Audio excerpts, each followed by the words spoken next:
ஏசப்பா வந்து உங்களுக்கு இந்த காரியம் உனக்குன்னு முடிவு பண்ணிட்டாருன்னு வச்சுக்கேன், அது எந்த வழியில உனக்கு தருவாருன்னு தெரியாது. அதான் கேட்குறாங்க. அவன் ஈசா கேட்குறான், மகனே இது உனக்கு இத்தனை சீக்கிரமா எப்படி அகப்பட்டது என்றார். இவ்வளோ சீக்கிரம் எப்படி உனக்கு கச்சிச்சு? இவ்வளோ சீக்கிரம் உங்க லைஃப்ல நீங்க எது வேணா கேட்கலாம். எது வேணா கேட்கலாம். ஆனா சீக்கிரமா தரது லேட்டா தரது யார் கையில இருக்கு? அவர் முன்னாடியே என் பையன் வளர வளர நான் இதெல்லாம் தருவேன்னு முடிவு பண்ணி அவங்க ரிஜிஸ்டர் பண்ணிட்டாருன்னா, நீ அவர்கிட்ட தேடி தேடி ஓடி அவர்கிட்ட கேட்க கேட்க கேட்க என்ன பண்ணாரு, ஒரு ஒரு காரியமா ரிலீஸ் பண்ணினே இருப்பாரு.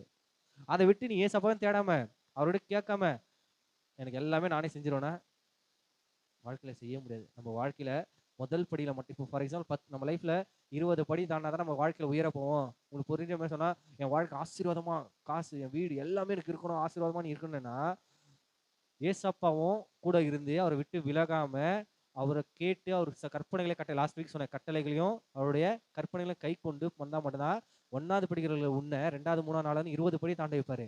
அதை விட்டு ஏசப்பா இல்லாம நான் எங்கத்து நானே செஞ்சிருவேன், என்னாலே ஓட முடியும், நான் எல்லாத்தையும் செஞ்சு முடிச்சிருவேன் நீங்க நினைச்சு ஆரம்பிச்சீங்கன்னா, ஆரம்பத்தை 1வது படி இருக்கு தெரியுமா, அது நீங்க 20வது படி கூட போனா கூட உங்க சுயபலத்தால ஒரு மனுஷன் வந்து இழுத்து விட்டு தள்ளனா போதும், நீ 1வது படிக்கு கீழே வந்துருவேன்.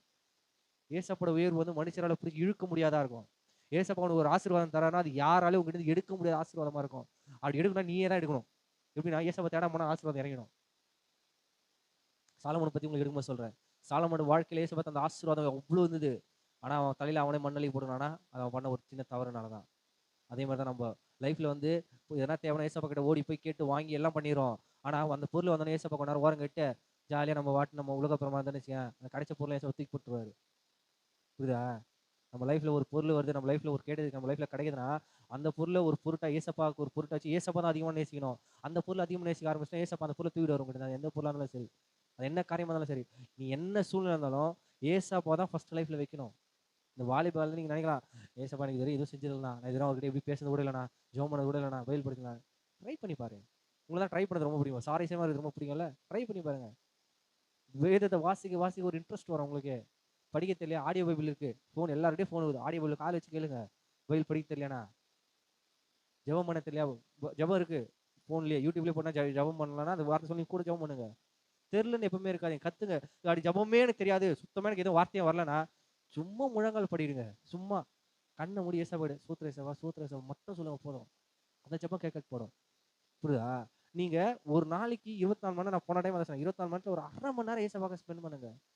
இப்போ நீங்க 1/2 மணி நேரம் ஸ்பெண்ட் பண்ணா அப்போ இன்க்ரீஸ் ஆகும். அந்த 1/2 மணி நேரத்துக்கு உங்களுக்கு ஏசப்பா ஆசீர்வதிப்பார். ஏன்னா நீங்க எங்க போனாலும் ஆக்சிடென்ட் இல்லாம வரீங்களா, எந்த ஒரு ஆபத்து இல்லாம வரீங்களா, அது காரணம் யாரு? ஏசப்பா தான். வேற யார்? நீங்க நினைக்கலாம் என் சுயபலம் தானே, இது ஒண்ணுமே கிடையாது. நீ திடீர்னு உங்களுக்கு கால் உடைஞ்சா உன்னால எழுந்து நிக்க கூட முடியாது.